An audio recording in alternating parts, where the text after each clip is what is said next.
Welcome to The Journey of a Singer with me, your host, Nick Pritchard. This is the podcast where we dive into the fascinating and unique journeys of those individuals within the creative industry. Today's guest is co-founder of Grounded Protein Shakes, Bryn Ferris. Grounded Shakes are setting the new standard for the health and supplement industry by cutting out all the fillers, chemicals and processed materials that are found in excess of so-called health supplements. However, creating a sustainable product with 100% natural and organic ingredients comes at a cost. There is a reason why the big supplement companies are cutting the corners on their products with cheap fillers. In the podcast, Bryn explains these difficulties and how Grounded are getting round them. Whilst Grounded have had great success in the UK's most desirable distributors such as Holland Barrett and Waitrose, it hasn't been an easy journey. Bryn shares Grounded's journey from recipe making in parents' kitchens to becoming a high street name. So, sit back and enjoy the journey of a singer with today's guest, Bryn Ferris. I want you to know specifically why I really wanted you on the podcast, and also for the viewers and listeners as well. So I'll give a bit of background. When I was 17, I started working for a supplement company called Feel Free Nutrition. I remember it well, actually. I remember because you were selling it when we were at uni. Yes. I remember it. Your guys' year was my only master's year at Exeter, so you guys... Yes. So I think it must have been your first... Yeah, it was your first year. Yeah, you were all freshers. Yes. So we went to uni together. Mm-hmm. You were doing your master's, I was in my first year. And prior to that, 1 year before, I was working for the supplement company Feel Free Nutrition. And a year before that, I'd come up with my own concept called microwave muscle meals. And my friend, who was on the podcast on Sundays, a graphic designer, he made the graphics for it. Mm-hmm. We were in his mum's kitchen, like putting stuff together, trying all the different combinations. We wanted a product that was easy, microwave, in it goes, but was high in protein, had creatine in. At the time, those were the buzzwords that hadn't quite come out yet. So this high in protein thing wasn't like mainstream, but we were, as athletes, looking to get something easy that had high protein in. Mm-hmm. Anyway, I always had a passion for that fitness and industry. Both of us were rugby players at uni, so we understood the importance of certain nutrition and sometimes how easy it is to have a protein shake as opposed to cooking a full meal. And as my commission from this company, Feel Free Nutrition, the guy was like, look, we've got a load of discontinued stock. Do you want that as your commission?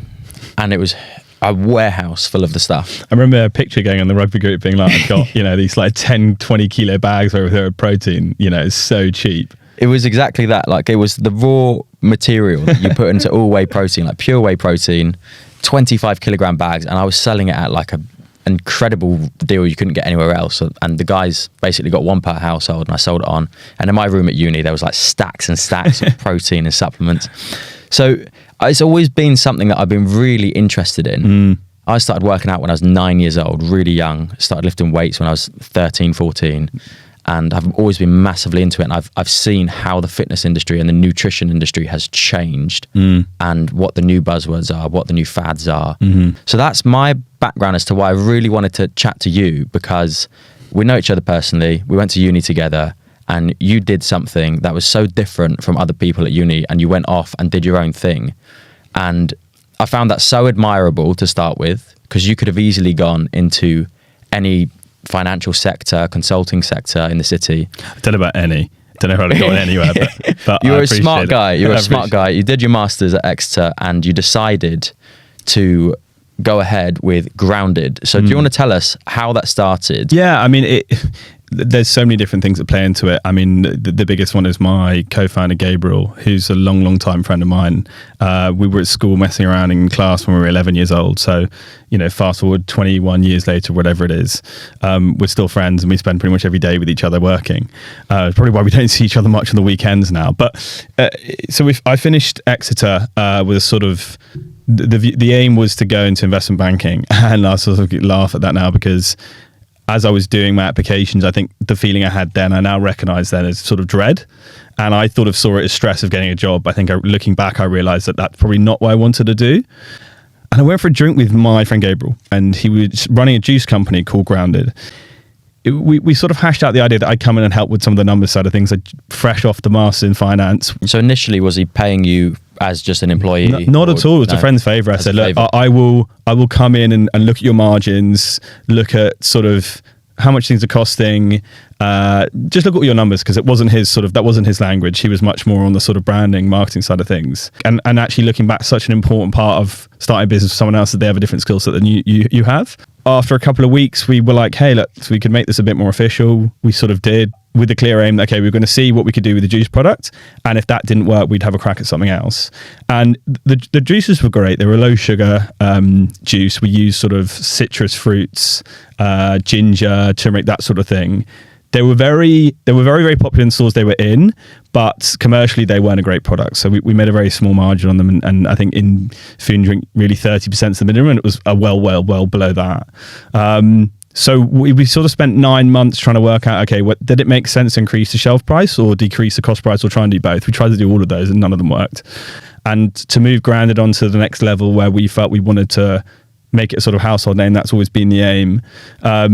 It was going to have to be a new product. And I think it was more evident than it ever had been that people were looking for more natural products. I think that was the sort of early signs. I think when you're right in the thick of it, you see those first. So we started looking at the protein shakes, and it was like, I come from my side of knowing protein relatively well and knowing what's in the market. I was like, there's nothing that's plant-based, and I don't have dairy.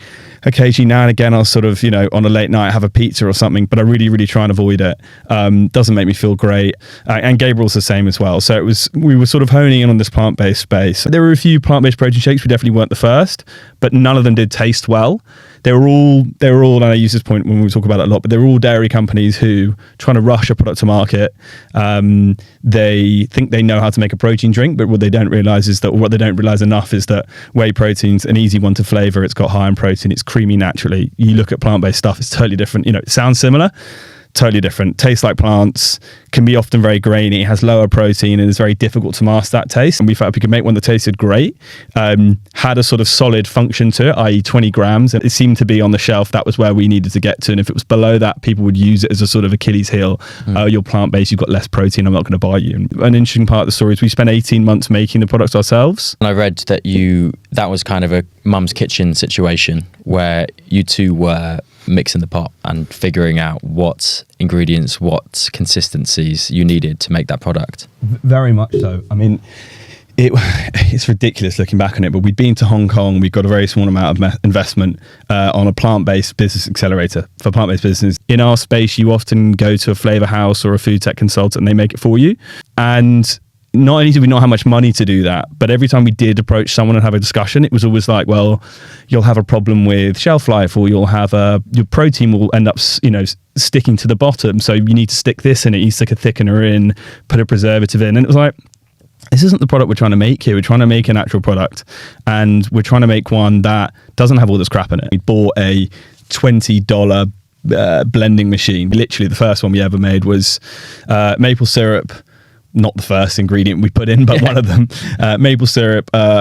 I think it was my protein, pea protein, unflavored, which is what I had at uni, which was utterly atrocious. And that was sort of the start of the journey of making them, and sort of 1,000 iterations later.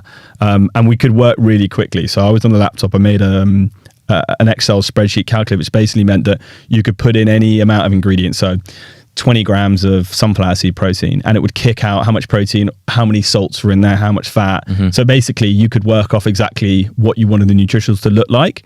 Is that why it's 490 milliliters? No, worked backwards. No, so 490 mils is because we wanted to leave a little bit of room in it to shake it. With a product like ours, it doesn't have any thickeners or emulsifiers or anything to sort of bind it all together.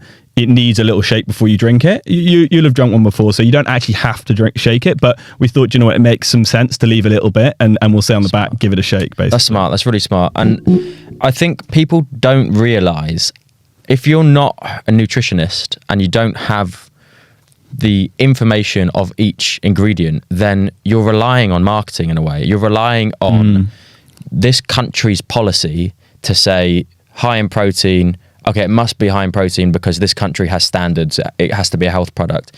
But what people don't realise is in this day and age, there are so many, and I'll just rattle off a few, like you can manipulate the protein content via nitrogen content to make it sound like it has more protein than it does. You can add L-glutamine, which is an amino acid, and it's lacking all the other amino acids. So whilst it might have high in protein, it's pretty much pointless. Like the absorbability of it is, there are so many different things, and protein shakes are a classic. Like you can say high protein and then it's got a shit ton of sugar in there. And then you've got the binders, you've got the guar gum, you've got the stuff on there that you read and you're like, what the hell is this?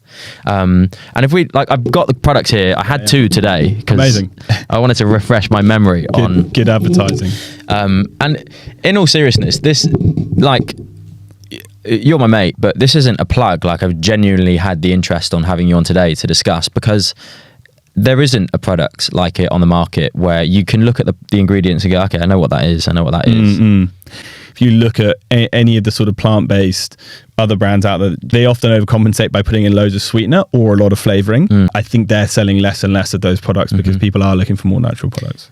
Yeah, they're looking for more natural, and the consumer sometimes knows best. Like in this country specifically, we went through a phase maybe 20 years ago where fat was bad. It was like the buzzword was get rid of saturated fat, get rid of fat. Fat was the enemy. Then what these products did was they got rid of the fat, yogurt for example, fat-free yogurt. And what they did is they added a load of sugar. Then people started to cotton on, well, hang on, there's a load of sugar in this. Yeah. Sugar then became the enemy. Yeah. Get rid of the sugar. So then they added sweetener in there. Yeah. Then you've got these yogurts that are saying fat-free, sugar-free, no added sugar. What's in it? And then you're looking, well, how can it taste nice? Where's the catch? And you read the ingredients and it's got a bunch of chemicals, which we'll get onto later. And then people are now starting to cotton on to the fact that the chemicals are probably worse for you. In fact, almost definitely worse for you than just sugar. And sugar in itself isn't bad. Fat, saturated fat in itself is not bad. But a processed chemical in itself is always bad. Is bad. Like how can you not realise that? Yeah. I think you've nailed the evolution of how we see nutrition, at least here in the UK and definitely in the US. And it's sort of, it swings around about, doesn't it? Because too much of anything is bad. And I think we've taken a line, nature knows best, don't mess with it. You know, we've got a tagline, if you mess with nature, it's probably going to mess with you at some point down the line. And it's like, why sort of change something that's not broken in that sense? It's like you look at parts of the world who have a very minimally processed diet, don't eat loads of processed foods, and their life expectancy is far higher than it should be in comparison to sort of the healthcare they have available. You look at the Western world with amazing healthcare, and you know, we've got some of the lowest life expectancies, people dying of stuff that they didn't die of before because we're eating all the wrong things and consuming too much of it. It's actually hard in this country. You and I are both busy guys. Like our schedules are packed.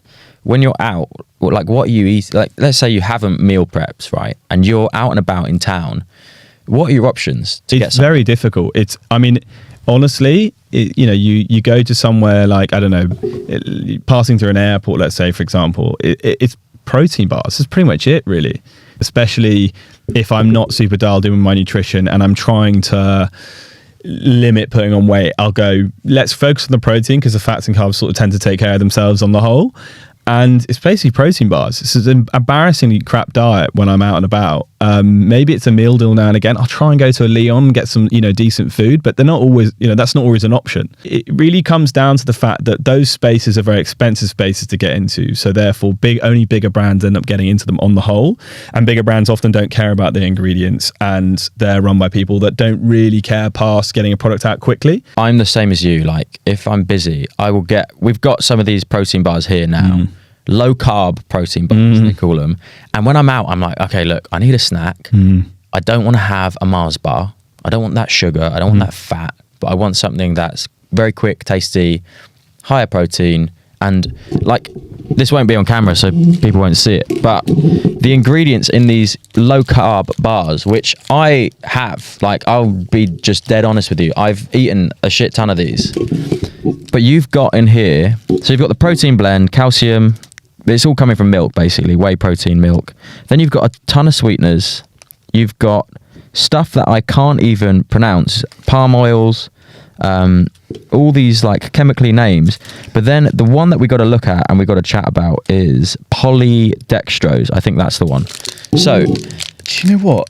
That's sort of a filler, isn't it? Yes. It's a sort of empty carb, basically. Exactly. Yeah. So polydextrose is what gives it the name low carb.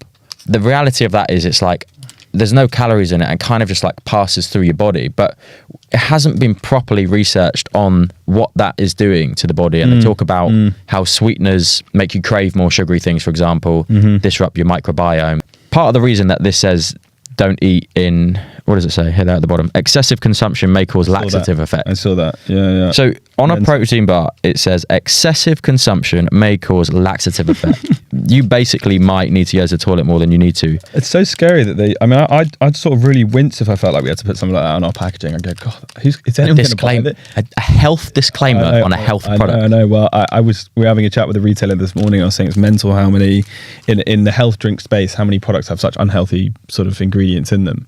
That's the I believe that's the polydextrose. I think it's passing through your body. I think it is. It's a product I agree we've never worked with, so I don't know much about it. But I remember you used to see when you're younger on those Maxi Muscle website, dextrose. It's sort of like get the carbs in, but they are just empty. Basically, they've got nothing in them really. Yeah. There's a lot of products that they probably ingredients they shouldn't be using. But take a step back, and a non-biased view would be, well, they're appealing to one part of the market who they want to see protein. They don't want carbs. They're sensitive to that. They don't care about the long-term health implications enough to make sacrifices there and then to have a healthier product, but perhaps understand they might need to have more calories to do that. And when you make a product ours, it's got around 320, 340 calories. People think that's a lot for a drink, but it's just what's in the product. It's not like we're adding calories. We're just using natural ingredients. The fillers aren't there to thicken it out or anything like that. And I mean, we haven't touched on it yet, but the ingredients, is it 9 or 10 you've got? I think it's 10 from the mint and 9 on the chocolate, because we've got a essential mint oil that we use that's been cold pressed, I believe, from mint leaves. Nice. Gable is Mr. Ingredients, so I'll do my best. I don't want to put you on the spot, because I know that it's funny, as a co-founder of a company, you can't get too deep into something because you have to have a good overview of everything. And that's the same with CEOs. Like, the point of a CEO of a company is they have an overview of the company. They have good knowledge, but if you ask them direct specifics about things, sometimes they're like, well, look, ask the guy who's the mechanic doing the car what's going on there. But can we quick fire a few of these ingredients? Yeah, go for it. If you know them, you know them. If you don't, you don't. Go for it. It's not the end of the world. But so you've got the spring water in there. Spring water is from a well where we make it down in Somerset. Okay, so that's from Somerset. Yeah. And is your main factories in Somerset? Main factories in Somerset. Wicked. Love that. Plant protein, sunflower seed and pea. So both of those we buy from Europe. Interesting story there, actually. We never thought we'd be affected by Putin invading Ukraine, right? As bad as that is, but it really affected us massively. So Ukraine's bread basket of Europe. They make a huge amount of grain produce that we consume in Europe, and sunflower seeds being one of the grains, as it were. We were told at one point that the prices were looking like they were going to go up like 500%, which would be sort of, company ending. So we're like, Christ, we've got to buy as much as possible here. So we bought a huge amount of it. And then sod's law, we made change to our product where we use less of it than we did. Okay. And so we're sitting on a lot of sunflower seed protein, put it like that. So if anyone needs some sunflower, send them my way, please. So that's Europe-based. Europe-based. Pea's grown in Belgium, and then transported to the distribution centre by barge, which is quite cool. And then you've got the coconut cream. Coconut cream is, I believe, from Indonesia, sort of famed for their coconuts, as Thailand are. Would we love to get it closer? Yes. Do coconut trees grow closer? Sadly not. We've been told, and it's one of those things, it's an equation far beyond me, but we've been told that even shipping it from there has got less carbon emissions than most sort of intensely farmed dairy. Because that is something else you guys are focused on, as well as the emissions and the recyclability and the sustainability of the product and the ingredient. Massively so. I think it's a sort of guilt factor that if you're going to start a company that's going to sort of mass produce or make a lot of product, you want it to sort of cause as little harm or leave as little footprint as possible.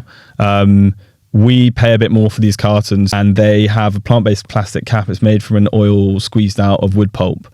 They're definitely not cheap in the grand scheme of cartons, but I think for the story we're trying to tell and what we're trying to do, and goes with the brand. The consumer's trying to speak to it massively plays into that. And they're great. They look great on the shelf. I don't think that's just me being biased, but they look different. We're in a space where everyone is in shrink wrap packaging.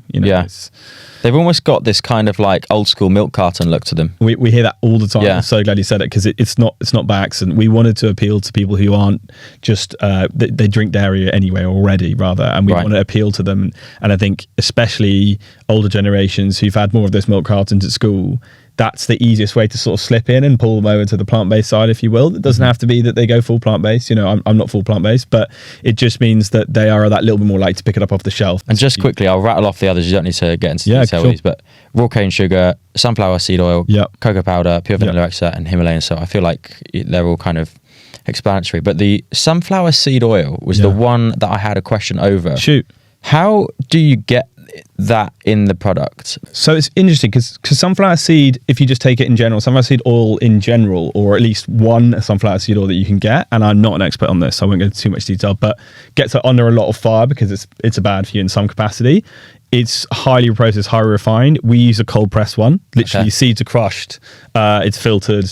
We then use it. Is it heated? No, it's not heated. No, it's cold pressed, so it's a cold chain throughout the. So that was my question. So, based on what I know, I'm not a nutritionist, but apparently a lot of these seed oils, when you heat them up, they become rancid, and then they go through like 4 different heating stages. Yeah. And by the time they've got into the product, sure, you can say it's sunflower seed oil. Yeah.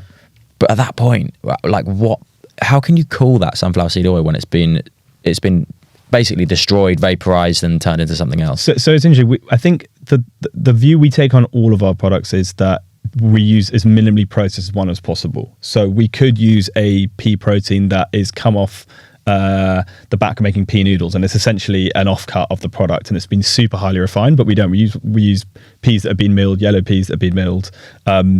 It's the view we take whenever we ask for an ingredient. We ask for the processing sheet that comes with it, and it sort of gives you a sort of from farm to mouth process of how they treat it, what they do with it, what are the processes involved. And it's an immediate no. If, for example, when we first started working with a coconut cream, we're like, wow, this is like, it's like super like smooth, and we're like, this is always a bit weird. Can we have the sort of the sheet? And not even in the sheet, just in the email that they sent us, they said, we add I think it was an anti-foaming agent into it, which you don't have to declare, but it makes it more, I know, it's mental. You don't have to declare, but it makes it smoother. And we were like, no, that sort of defeats the point of it. And I think, perhaps that's the difference between us being a bit more accountable and a bigger company who would go, give an F. Why does that matter? We can just go for it. I mean, kudos to you guys. Like, I really, really respect that, because I've been so deeply immersed in the fitness space and have always been looking for the next product. I always feel like I've been one step ahead of what the next trend's going to be. And I feel like you guys also latched onto that really nicely. Thank you. And people will and are picking up on those things for sure. You said it earlier that you were going to do a sort of meal prep with high protein. I mean, look at the space. Look what's doing well there. If you'd done that now, you'd be absolutely drowning in cash. Yeah, well, unfortunately that didn't kick off for many reasons. There's another question I had. So the taste is great, and I like nice tasting things, but I'm also a guy that can do like a very bland situation. So am I, yeah. And I just wonder if, I'm sure you guys have tasted it, how does it taste without the raw cane sugar in there? Really interesting. So it's a much more bitter product. I think any sort of Swiss chocolatier will tell you that you've got to have, great quality cocoa, a fat in there of some description. So, obviously it's milk in chocolate making. You've got the coconut cream. Yeah. And then you've got to have a sweetness to it in some capacity. And I mean, it's one, if there's anything that we have an Achilles heel on, it's probably our sugar, but we it's within our ethos of taking our very natural approach. It's the most minimally processed sugar we can get. I think it's one of those things where it's a known evil rather than an unknown evil of something that's highly processed and highly artificial. And I think when you're looking at sugar and you're looking at a product that actually in the plant-based space, a lot of people really struggle to get protein in because a lot of it doesn't taste great. You've got to eat a lot of plants to get protein. So it's like, okay, our aim was how do we get it so it's super accessible to people so that people will drink one and maybe they'll drink two. And it's like, at least we're giving them a vehicle to have more protein. I certainly think that was the right move. Personally, what I would like is another product like this. Yeah. Without the sugar, and just I know that it wouldn't be mass produced or sell, but I'm just wondering if that is a possibility. Is there these ones called I can bleep this out, but for goodness shakes? Yeah. I know them well. Full of sugar. Yeah. Full, like one of those has one's got 60. It's 60 grams of sugar. for the same like quantity. Literally, it's a $4.90 as well. Actually, exactly the same size. And they have another version of that which they've recently brought out with less sugar in it. Yeah, and that's what sparked my curiosity. But what do they have in the less sugar version? A bunch of sweeteners. Yeah, there we go. But you know what? Actually, Nick, we are looking at doing a sort of, I say a lighter version, if you will, slightly different. It's going to be a smaller format. It will be for travel, but it will also have a slightly different nutritional mix. And I think it's for a slightly different consumer. And you're absolutely right. I think with any startup, you want to be going initially at least after the biggest market you can do with the first product you do. Otherwise, do you have a business? And I think the space of people who want something in retail that tastes nice is bigger from a commercial side. But I totally agree. There is a space of people, and I include myself in that as you do, who would happily have something that tastes a bit less nice. Because people buy unflavored protein because they don't want, like, the crazy meatheads out there that are like, okay, everything's accounted for, tracking all this stuff. They're the kind of people that will buy that flavor, like unflavored, essentially. Unflavored, basically. But absolutely, that's going to be part of the portfolio, hopefully, as we grow. And different formats. This is just my brain going off on another tangent. I love it. So you're best primed to consume carbohydrates directly after your workout. Yeah. Especially if you're doing glycolytic work, like weights, sprinting, that kind of thing. So having a bit of sugar is not bad for you at all. Absolutely, firstly, especially if it's raw cane sugar. Yeah. But I also wonder if you could take out a bit of the sugar. This is just another flavor, like the unflavored version, and add, like, let's say some grounded oats or something, and then you've got like a smaller carb and then a more complex carb. Almost like a breakfast drink. Almost like a breakfast drink, and the only alterations would be like slightly less sugar and a little bit of grounded oats. I know.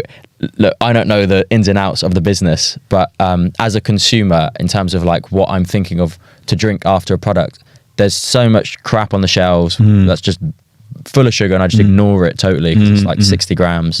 And then you got stuff like the Huels, and it's like, yeah, but you look at the ingredients in there as well. They're trying to do what you're doing, but they're not doing it. You guys have got the right ethos. You're actually implementing what Huel are trying to say that they're implementing. You guys are actually doing it. You have all these raw ingredients on there. Huel has a bunch of stuff. It's got like the rapeseed oils in there and stuff like that, and it's not the same. So from a consumer's point of view, like, this product is something that I would have. I appreciate it, man. Yeah, I love it. I'm going to have one now. I'm going to go for it, if that's all right. No, absolutely. You crack on. We originally started off trying to make a product which was 20 grams of protein and as little as everything else as possible, going back to your point, because we're like, a lot of people are going to be like, oh, it's got some carbs and it's got some fat. And you come to realize that nature isn't like that. Nature's balanced in that. Well, nature is packeted. Everything that you get is packeted in something. Like, even sugar is packeted in the cane. Like, that's fibrous. A lot of things like fruits are fibrous. They come packeted with fiber. And when you take the fiber out, it's not a natural thing for the body to process. It's the same with fats and protein. Whey protein is so condensed in terms of the protein levels. Your body isn't designed to have that form of condensed protein. When you eat protein, typically, historically, it comes packaged in an animal which has fats, which has all other kinds of things in there. The fact of the matter is, our current human state is better able to digest things that are packeted by nature and not processed in a factory somewhere. And what you guys have done is you have basically made this middle ground which hasn't really been explored before.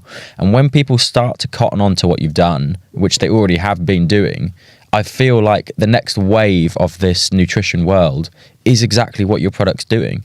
So you guys are in there early. I feel like the next couple of years for you is going to be like even better than it has been. But I hope so, man. I mean, it's sort of like Instagram, isn't it? But running a business it's all fun and games, but cash is king, and it's not not anyone saying it's easy, but it isn't easy from the sense of you've got all the obvious worries of, do you have a good product? Are people liking it? Are people buying it? Let's talk more about that. Like, what is it like on a day-to-day basis? How have you managed to scale the team? How many employees are you guys at now? Because I remember at one point you were just talking about bringing on, I think it was social media guys or marketing guys. Yeah, so it ebbs and flows. We have I think it's 5 now full time, although we have a sort of team that expands contracts as and when we need them, because things do that. But we are adding 3 more people to the team. We're adding a more senior salesperson. We're adding a more junior salesperson. One of the biggest learnings, or the things I'm learning now, is that, you know, while it's all great to sort of, you know, be a jack of all trades at the start, you do have to start being able to step away from stuff and give someone the sort of the skills, the knowledge, the wherewithal, and the confidence to be like, right, you go and do it, and this is how you do it, and then also sort of, you know, not micromanaging and stepping away and being like, this is yours now. I'm in the like music acting world, and I've always viewed myself as the product and this as the business. And when you're talking about scaling and things like that, I think there's a real dissociation between 2 things. The first one is, as a performer, because I know that a lot of people listening will be also in that music performance business as well. Yeah. As a performer, you forget to view yourself as a business. You forget to scale up. You forget to bring in the right people, like a social media manager, video. You try and do everything yourself, which you have to at the start. Yeah. And just like a business, you have to start siphoning off to experts in that field that can do it more efficiently, that can get you better results. And the second thing that I want to touch on with you guys is funding. Let's take a musician, for example. Musicians rarely think of themselves as a business, and they're like, we need to get funding, because it's probably frowned upon, like, oh, you're not making money from your art. Whereas for some reason, businesses don't have that connotation. If there's a new business and they're doing fundraising, people are clapping their hands and they're like, congrats, we'll support that. Yeah. And it's not always a good thing as well. That's not always. It isn't. Yeah. Well, we'll get into that as well in terms of what you're giving away by taking on that funding. But I think there's a real stigma attached, especially to the performing arts industry, on doing a Kickstarter. For myself, for example, my clients, and this is what you guys do as well, and in this way we have a bit of similarity, is I pretty much only work with high tier clients, like the venues that I perform at, the clients that book me for things. These are luxury end clients and products, and I brand myself as a luxury product and offer a luxury product. And the guys that you are, the places that you're in, the likes of the Waitrose and the Soho group, it's a similar concept there.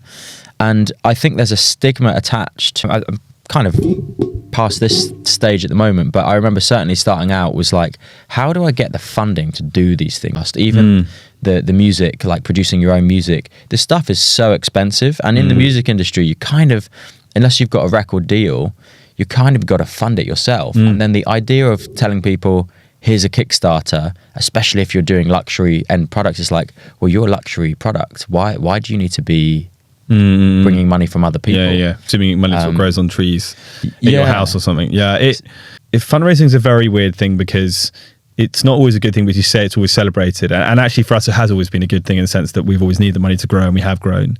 But there's so many pitfalls, we were saying earlier, but you have one term in the wrong agreement and all your hard work sort of goes to shit several years later because you didn't really appreciate what that meant.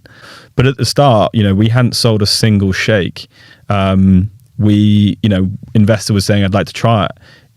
We were in the kitchen pouring in the vanilla extract, measuring the pea protein, shaking the bottle and putting it in the post with an ice pack. And it was in a plastic bottle with grounded sample written on it. And saying, look at this space, look at the product we can make, look how far we've come with this little money, look perhaps what we could do with this much money. Probably a similar thing perhaps with your performance stuff. If you're saying that this is where I'd like to go, this is what I've done with this little resource, imagine what I could do with properly resourced. And as long as you've got that messaging right and that pitch right, I think it's all about the framing to it. It's much more of an art than a science, I would say. That's really interesting.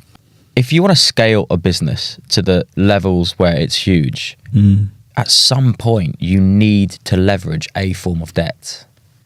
I just feel like that's got to be something you bring into consideration, because unless you're starting with 500 grand and you can get everything up and running, that sort of thing, you need that capital to get the flywheel going and get the revenue coming in. I think it's different in the sense that we are, having a product that's not ourselves, it's more scalable in that sense. Your time isn't so attached to how much you can sell or how quickly you can grow it, which perhaps it is if you are the product. Well, there's that, and then there's, like, for the classic example is the record deal. So what you're asking for there is a sum of money, but let's say you get 500 grand investment, which you go to studio, you produce an album, and then you distribute, and the idea is that you make $1 million off that, and then you give the 500 grand back to the investor plus the whatever interest, and then is it usually debt then? Do they usually do it in a debt capacity? Massively so. Interesting. Massively so. So in a typical record deal, you would be basically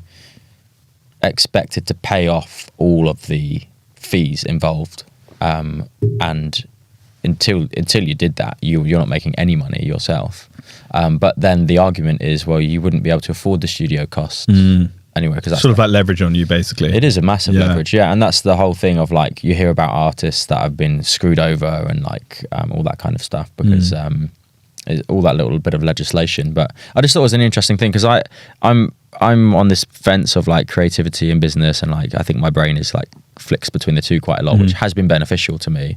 Like my master's was international management, and I've kind of feel like I've used that for the business end of the music. As a performer, I think a lot of people are very creative minded and sometimes don't think about the business side of things. You know, there are so many great products that don't have a great business behind them, and it's not the obvious thing. It's not the thing that you see when you see the product on shelf. But there are so many, you know, in the last year, there's a few brands that have gone under which I so admired, but just perhaps didn't quite have it all together behind the scenes from a business point of view, or maybe they were just a bit unlucky. But yeah, funding is a necessary sort of part of what we're doing. You know, we are trying to scale quickly. We do have global ambitions. We are still very much a minnow in that sense. We are getting there in the UK, but there is so much space outside of it. And, you know, you go into somewhere like America and you need to have a very large war chest to make a dent in it. But that could be a market. I'm sure you guys have explored all these options, but Americans typically, you can have a UK product, same thing in the US, even the same company, and the ingredient list in the US is like way more than the UK version. That's a wild thing that could be your selling point over there, where it's like, look, we're not going to go with the American way of like pulling it full of E numbers and all the rest of it. It's a mental. I was actually talking about this morning, and it's like weirdly the US sets food trends before the UK. So you know, where I don't know, kombucha came out 5 years before, cold pressed juice. But weirdly, while it's still 5 years ahead in terms of food trends, it's 5 years behind, I think, in standards and quality. And whether it's animal welfare, whether it's the ingredients, as you say, I mean, who uses E numbers now? That's sort of like a sort of 90s or early 2000s sort of thing, isn't it? But apparently they still do, you know, like those coloured hoops that they have in, I don't know what they're called in the US, stuff full of them. It's mental. So yeah, hopefully there's an application there. I mean, again, sort of much later down the line, and I think you have to nail your home market before you go somewhere else. Yeah, absolutely. Do you want to take a little like 10-minute break and review? It was super. But yeah, it was a good experience. I really enjoyed it, and I want to do more of that. Basically, that's so cool, man. That is your scalable part, isn't it? Like you can do gigs in these amazing places, and they're prestigious as they are and hard to get into. But you know, where does that go? That's not scalable past the circuit. You're totally right. Like my ambitions would make most people laugh. One of my major I remember it, mate. Is to sing the theme tune for James Bond, and to also play James. To be the only person, to be the first actor that plays James Bond. And mate, that's great. I love that. I mean, I it's so interesting because, you know, it's that age-old thing of someone's like, oh, that's ridiculous. It's like them saying that about you says so much more about how they think than about what you'd like to do in that sense. Since I told you that, I played a show at the Dubai Opera House, which was called The Sound of Bond. I want to say I've seen loads of that on it might have been on yeah, amazing. And that was with, I mean, firstly, Dubai Opera House, incredible experience, 2,500 seats. And mental. Big band. It was one of my like dreams come true to sing the James Bond. You nervous before you go on? Oh man, do you know what? It's I was definitely, and you really have to control your headspace at that point in time because you can't let the moment overtake you, and at the same time you got to immerse yourself. It's a really weird one because but the adrenaline when you're fucking belting out something must be mental. It was ridiculous. And I like both times I played at the Opera House now twice, and both times just like went to my changing room, burst into tears. Really, that just charged and just like wow, yeah. And that's amazing. Off the back of that, two things happened. The first Opera House show, I was watched by the Sheikh of Ras Al Khaimah, which is one of the Emirates in UAE. Didn't you do his wedding or something? I did his New Year's Eve party. Wow. Which broke the world record for the largest ever firework display. That was another level. Was it mental? It was just utter scenes. Unbelievable. Really? And when I did the Bond show, I was then picked up on a show called London Never Dies, which was a James Bond theatre show, and I got picked up to play James Bond. So I'd have to do the acting and sing the songs from the movie. So I'd be doing fight scenes, like choreographed fight scenes, followed by singing. And I just thought, how uncanny is this towards my goal that I have set for a while? Like, I'm now literally playing the role of James Bond and acting the role of James Bond in this theatre production in Dubai, where it's like the experience was unbelievable. I'm like staying in 5-star hotel, unlimited food, as like buffet. Love that. I put on so much weight. I was going to say, difficult on the rig. Yeah, I lost any kind of rig that I had. And then I was also doing other shows on top of that, and performing for people in like the desert, and like it was just an amazing time. And I think, having done that, now people are less likely to laugh at my goal. Yeah, I mean, manifesting's a thing, isn't it? It's like it's one of those things that if you don't understand it or you've not experienced it, you can easily scoff at it.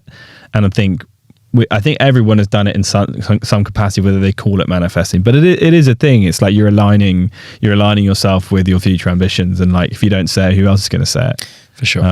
That's so cool, man. I'm happy for you. That's amazing. I talked about it before on this podcast, but the reticular activating system is this part in the brain which filters out stimuli, and there's so much stimuli happening even right now. There's so much stimuli like that. You're not focusing on these lights, you're not focusing on this backdrop, you're focusing on me and my voice, because that's what's most acute to your survival at this point in time.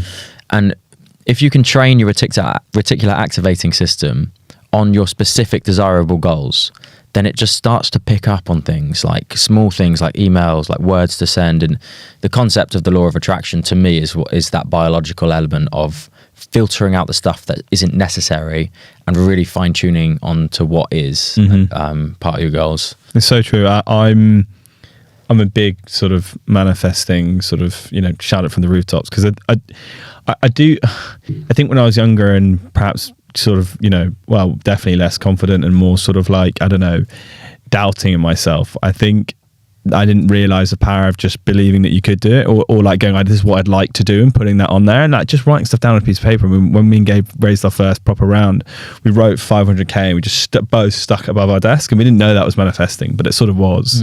And like just reminding ourselves what we were trying to do, and just like, things did end up aligning. I think it's great. So it's also when you get those moments where you do realize, this is another step towards it. It's such a nice feeling to sort of have that. Yeah. It's sort of self-verification that you're doing the right thing. Absolutely. That's amazing. How cool, man. How exciting. Yeah, I'm pumped. I'm like cool. I've come a long way since I was busking the streets of London. And, that looked hard, dude. I remember watching you do that and thinking, God, we bumped into each other in one of a burger restaurants. Remember that after? Yeah. Just randomly. I had my stuff. We were both as tired as each other. I can't remember what I was doing. We were shattered. And like that, that's mental. There's always a part of someone's sort of like journey or process which doesn't get the eyes, but it's the core of what made them do what they do. And I think whether it's a company, whether it's a person, like refining your product or as yours, you are the product. You don't see that part because it's not the sort of tip of the iceberg, but it's absolutely fundamental to like, doing something right, whether that's building a great product or a great voice or whatever. I remember you telling me, you said that, it's like training, doing this day in, day out. It's like great training in front of people, getting used to it. I mean, well, dude, I had to catch up because I hadn't gone to drama school. Played rugby. I was just a meathead running around hitting people. I think out of everyone I've known from uni, you've changed the most, I would say. I mean, physically as well. But the first, I don't know, mate. You're not small. But the first time I met you, you were sort of, rugby 3 and 3. That was it. There was nothing else on, But I may have told you this before, but I wanted to use my rugby like Haskell did for the DJing. I wanted to use that for the singing and the TV. And then you may have left uni by the time I did Take Me Out. And I think I had. Yeah. And that's when I realized, I was like, oh shit, I could probably do this now. Right. I don't have to wait till, because I wanted to play for England and do all that kind of stuff. And like at uni became my realization that that's not going to happen, especially not in my 20s. Yeah. And I don't know, that's a whole nother thing, was the rugby setup at Exeter. Like, I loved it, but I don't think, I came from an academy contract in the championship where I was like doing really well with rugby to coming to Exeter and it just never really went the way that I wanted it to go down there, and that's kind of what killed my rugby career. Which I remember it because I remember you always really worked hard. You know, if someone told you that, hey, I want you to play hooker and you need to practice your throwing, you were going to go and do that for hours on end. And I think that's probably an overriding thing of why you're doing well now. But I think also with rugby and with people management, it's so reliant on the people who are doing the managing. And I don't think we had bad coaches at Exeter. I think we had great ones. They were great. They were amazing. But it's just how people perceive you as well, and also the other people around you in the certain playing positions, all the rest of it. And there are a lot of boys, weren't there, at Exeter as well? You know, it's funny. It's the same thing, and I don't know if you can relate to this in business, but it's definitely the same thing in singing, acting, where there's probably like 50% of people in the industry that could be at the top level, and a lot of it is to do with like, are you being pushed in the right place by the right person? Like, there's hundreds of actors right now that could be playing like top lead roles. There's hundreds of singers that have better voices than me that didn't get that show at the Dubai Opera House, that didn't get some of the shows that I'm doing. And a lot of it isn't about the skill. It's about how you fit in with a team. Like rugby, it was like, are you part of this Exeter squad? Are you fitting in with what all the other guys are doing? You might be like the biggest, hardest runner, but we've already got those guys on the field. We need someone that can hit the line out every time. It's very... So how's that in the business world? Do you find that, or is it very different? I think, I mean, I sort of reflect on education. For me, wasn't... I didn't find it really... I'm quite dyslexic. I was never top of class. Sorry to interrupt, but yeah. Do you have any like... so were you diagnosed with dyslexia? Yeah, dyspraxia first, and then sort of developed to dyslexia. Not quite sure how or why. And that was it. That's the only diagnosis. Yeah. I was one of those players who got extra time, and everyone was like... Because I don't know if you... I might be completely butchering this, but did you tell me you had ADD, or was that... I think I do. I don't think I've had that diagnosed, but I've still got all the... I was looking at it, and I was like, oh, this is literally a description of me and my, you know... one of the things I'm awful at, and then sort of when I was doing internships, you get given the menial stuff, which is sort of like, you know, like sort of matchstick counting sort of vibes. And I was always awful at that, so slow at it. I think, Christ, I'm bad at this. How's anyone going to think I'm any decent at anything else? And one of the things with AD apparently is sort of you're awfully slow with those sort of tasks. And anyway, there's lots of other ones apparently that I sort of aligned to. But that was one of the thought. This is not good. All of the highest people that I've worked with, I'm talking CFOs, CEOs. All of them that I've encountered have had either or both dyslexia and ADD, which I find really interesting. Maybe that makes you better at one part, but sort of by the same weighted much worse at another part. But perhaps if you only need one sort of skill or one thing that you're very, very good at, maybe that works. Yeah. I think the thing that I reflect on that I really enjoy, and I'd like to think I'm sort of quite good at, is problem solving. I think running a business, you've got to solve a lot of problems. I think I'm very good at managing my stress and like thinking under pressure. I was never, on the sports side of things, I always got super nervous for games when I was younger. I was so nervous, and that definitely affected, say, my ability to play rugby or whatever it was. But I think I've got very good at splitting that sort of it's irrational stressing about something that ultimately perhaps you can't change, and really focusing on what you can change. And when things aren't necessarily going the way you want them to, not being attached to that emotionally. It's almost like a natural reaction. Everyone is attached to their own business if they're running one, and if their business is going well, they're feeling awful. And it doesn't need to be the case. It's like, in fact, it's increasing your chances of it going awful if you feel awful about it. And if you're positive and you keep doing what you're doing, if that is the right thing, you're thinking smart, then that's going to have a far greater positive effect than sort of getting worried about it and maybe making you make emotional decisions. How did you arrive to that headspace that you're in now? Having years where I didn't do as many fun things as I wanted to. I missed holidays with friends. I was worried about what would happen, grounded. Looking back and going, that actually made no difference at all. I remember hearing a podcast, Johnny Wilkinson, he was like, I look at amazing games that I played, and for a lot of my career, I didn't enjoy it at all. I look back now that I've stopped playing and think, God, that, what a shame that was.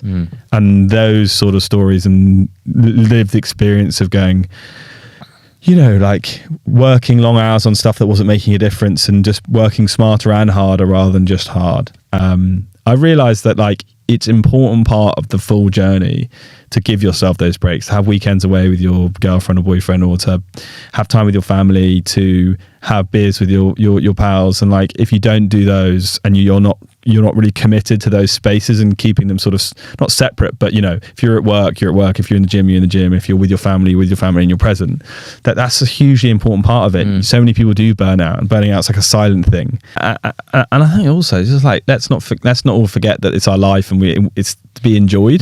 Or if it's not to be enjoyed, I don't know, doesn't see a huge amount of point doing it. But yeah, it's like the whole philosophical thing. Was it Socrates? It's like people, they work so hard to get the money when they're younger, so that when they're older they can use that money back in their health, but they were healthy when they were younger, sort of thing. That's something I think about a lot. Like it's obvious that you do as well, like looking after your body as well, and not getting so sucked into the moment where you're like, no, I won't eat now, I won't sleep now. Like in our society, like when we live in a concrete jungle in London, sometimes you forget. And like, one of the best things about travel is it really reminds you that life isn't just about the concrete jungle and the business. Like, you get so ingrained in your business, you can sometimes forget that like there's so much going on out there. My friends will really take the mick out of me for this, but I do really, I love traveling different places, and it's a nice break from things. And I also feel like, having lived in London for pretty much all my life, that it's my way of sort of self-medicating, wanting to live somewhere else permanently for a while. Maybe that will happen in the future, I don't know. But where would you go if you had to I don't know, Australia maybe, perhaps. Australia, maybe I saw America's a controversial one, and I really don't know if I'd want to live there now, though when I was younger I did. But maybe sort of on the West Coast, because there's such a big health food aspect to it. I think that'd be an interesting place to live from a sort of work side of things. But yeah, we're considering, I'm at a stage in my career where I'm considering jumping field. Like, I've built up a great reputation in this jazz community at the top venues, and I'm like, I'm the first name out the hat for some of these places, but I've done them, I love it, but I want more from my career.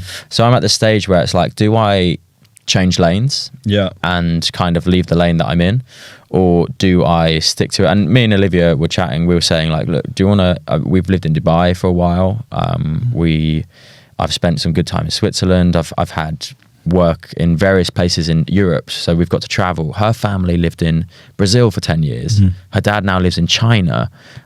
We know people in the US, and we're now at a stage where we're like, look, get a spreadsheet together, put out all the possible options, weigh up the pros and cons, work-wise.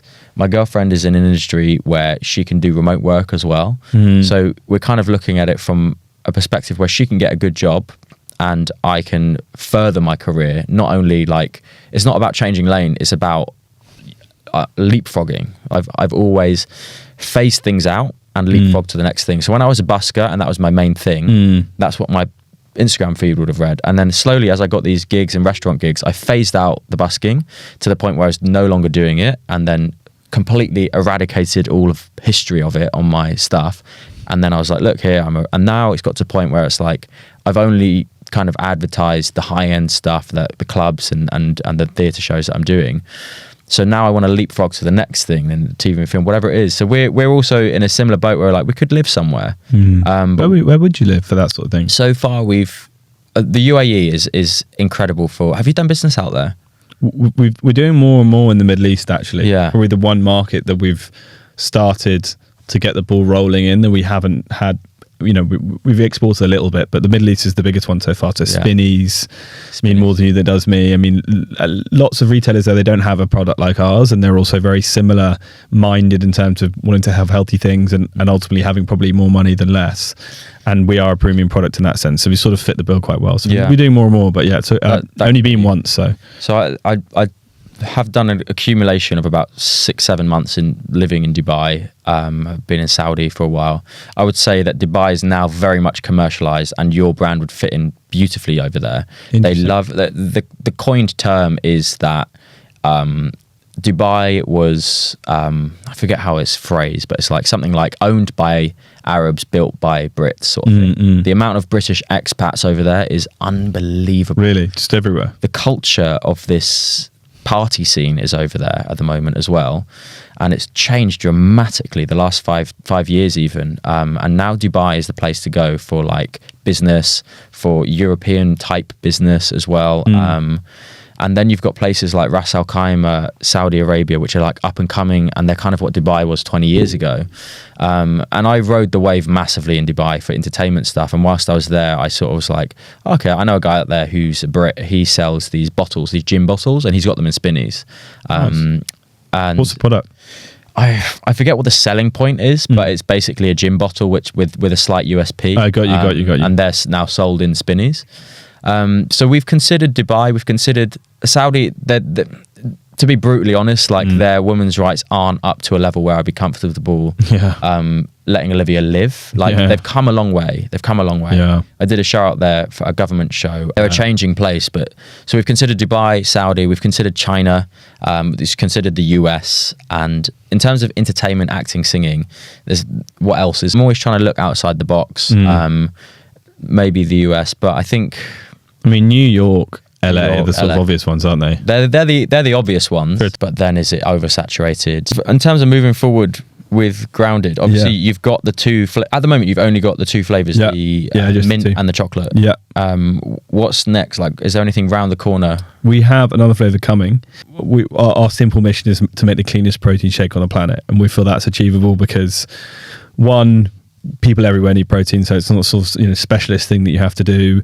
Also, the cleanest is not the it's not the best tasting or the best nutritionals. It's the cleanest. It's ingredients focused, and it's like, how do we make something with the best ingredients possible that is as minimally processed as possible? And it's going to take a lot of work on our home country, home market, before we go elsewhere properly. But that is the aim. We want Grounded to be one of those brands where when you pick it up, you really trust it. Well, I wish you all the best of luck with it. I personally think it's amazing. Thank you, Nick. And I really hope it does well. Thank you. And also as a friend as well, it's so nice to see somebody giving their all to something. I think it's so admirable, and putting blood, sweat and tears into, we haven't really touched on like some of your hard times as well. I know you guys went through some really tough times. Well, we can, but I won't we won't sort of bleep those out. You can absolutely, that's the majority of it. Yeah. Your cash flow situation at one point, I remember you talking about, was like, you're wondering how you're going to like hit the payroll on some of these things. And did have one time where we sent an email on a Tuesday, and if it hadn't come back with a yes on the Thursday, like, I don't think we'd have turned the lights off, but like I'm not sure what we'd have done, but it wasn't going to be a good situation. And so it's funny, people think food, because most food is made by big companies, it's so consistent, it doesn't change, it's got lots of stuff in it to make it so that all behind the scenes there are so many things that go on. Food changes over time, it changes taste, it changes flavor profile, it changes less so when you use artificial ingredients because they don't change and they don't sort of develop and mature or whatever.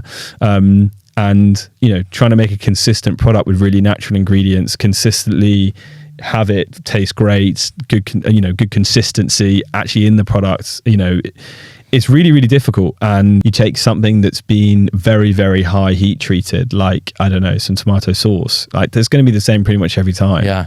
But the less you process something, the more chance you've got of it tasting slightly different. And I think a lot of food companies could take many leaves out of your books, because I would love to see the whole food industry change to the direction that you guys are doing. And we're getting to the point now where we're eating so much processed food that is actually declining our longevity. And if you guys show and lead the flag and show that it's possible to be profitable and like do well, and over the next couple of years things go really well for you guys, I think other companies will look at it and be like, oh, we want to do that as well. It is possible. That would be cool. That would be super cool. I mean, let's get halfway to set there. a trend, a trend of being able to produce something that is healthy, natural, and not bullshit healthy, natural. Yeah, it is really difficult. You can see why these big companies don't do it, because why would you not put an emulsifier in if you wanted it to taste, be smoother? If you could, like, why would you not? So therefore everyone does, and therefore they never work out a way of doing it without it. Mate, I wish you all the best with it. It's so nice. Like I said before, it's so nice to see someone that I know doing something so passionately, like giving their all to it, and you're going to be more successful and more successful. You can just tell from someone's ambition and personality. So I honestly wish you the best for it. Thanks so much, man. Likewise. Thank you for having me, man. It's been a pleasure. It's a first, basically, so I appreciate it. Yeah, and you're a natural behind the camera. So. Thank you. We'll see, won't we, after this? Wicked job, mate. Awesome. Thanks, man. Pleasure. Yeah, appreciate it.